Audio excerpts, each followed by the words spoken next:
نعومة شومسكي من وجهة نظره عنده تفسير، نشوف إذا كان ده ممكن يكون مظبوط ولا لا.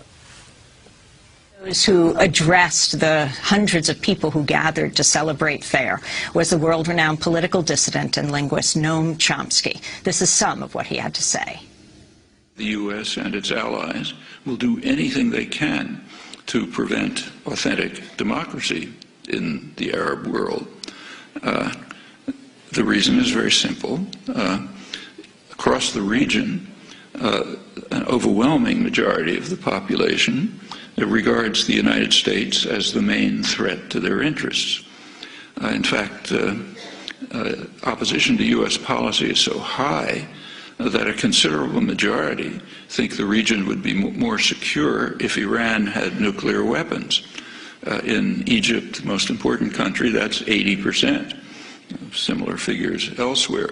There are some in the region who regard Iran as a threat, about 10%. Well, plainly the U.S. and its allies are not going to want governments which are responsive to the will of the people. If that happens, not only will the U.S. not control the region, but it'll be thrown out. What about Egypt, most important country, but not a major center of oil production?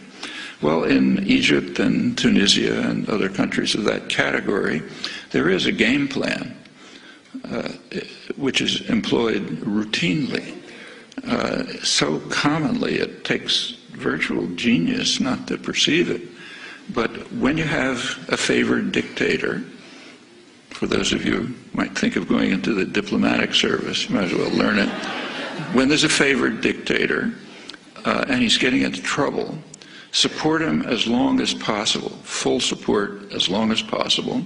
And when it becomes impossible to support him, like say maybe the army turns against him, business class turns against him, then send him off somewhere. Issue ringing declarations about your love of democracy, and then try to restore the old regime, maybe with new names. And that's done over and over again. It doesn't always work, but it's always tried. Somoza, Nicaragua, Shah in Iran, Marcos in the Philippines, Duvalier in Haiti, Chun in South Korea, Mobutu in the Congo, Ceausescu was one of Western favorites in Romania, Suharto in Indonesia. It's completely routine. And that's exactly what's going on in Egypt.